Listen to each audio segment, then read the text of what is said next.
복음서에서 하나님 나라를 가르치는 게 예수님의 모든 비유의 주제입니다.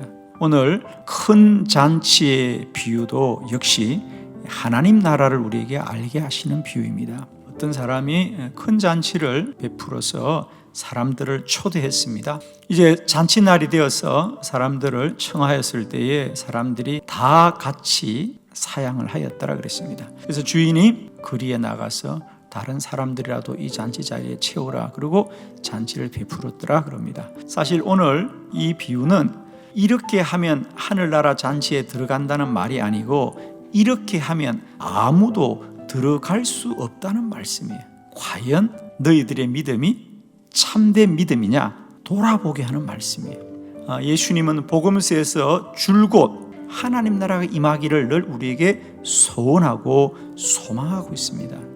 그래서 하나님의 나라는 어떤 지역에 있는, 어떤 공간에 있는 것을 말하는 것이 아니라 하나님의 통치와 하나님의 다스림이 임하는 나라가 하나님의 나라입니다.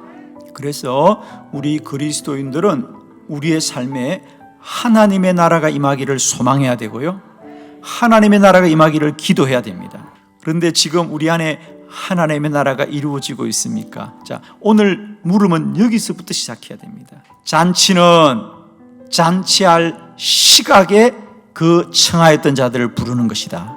하나님의 나라는 날마다 때에 따라서 우리에게 임하는 줄을 믿습니다.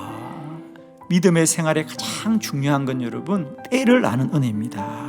우리가 믿음의 눈을 뜨면 한 때도 한 시도 하나님의 시간이 아닌 때가 없는데 우리에게 이런 하나님의 때가 임함을 알기를 원합니다. 우리가 오늘도 왜 하나님의 나라를 누리지 못하느냐? 우리가 뭔가를 해야 될 거라고 생각해요. 사실은 믿음 있어 보이지만 가장 믿음 없는 믿음이 뭐냐면 내가 해야 된다고 생각하는 겁니다. 열심은 있는 사람입니다. 그러나 믿음은 없는 사람입니다. 여러분, 이제 정말 부탁합니다. 하나님을 믿으시기를 축원합니다.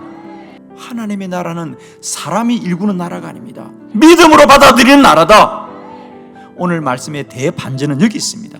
그 사람들은 다 한결같이 그 주인의 청을 사양하더라. 오늘 우리가 풀어야 될 문제는 여기 있습니다. 왜 그들은 잔치에 참여하겠다고 약속은 하고 왜 참여는 못했을까? 그건 오늘 우리에게도 마찬가지입니다. 아마 하나님의 나라가 나에게 임하시옵소서 이것을 부인하는 사람은 아무도 없습니다. 다 우리 원하고 소원합니다. 그죠? 그러나 죄송하지만 여러분, 우리가 날마다 흡족하게 하나님의 은혜를 누리고 산다고 생각하십니까? 원인은 여기 있습니다. 우리의 현실이 있는 거예요. 여러분, 믿음은 결코 중립지대가 없는 거예요. 언제나 상대가 있다는 겁니다. 상대적인 현실이 우리에게 반드시 생겨납니다. 여러분, 이제는 우리가 바꾸는 일보다, 소를 돌보는 일보다 하나님의 나라를 더 사모하여 하나님의 편에 서게 될 때 하나님 나라의 유업을 누리게 될 줄을 믿습니다.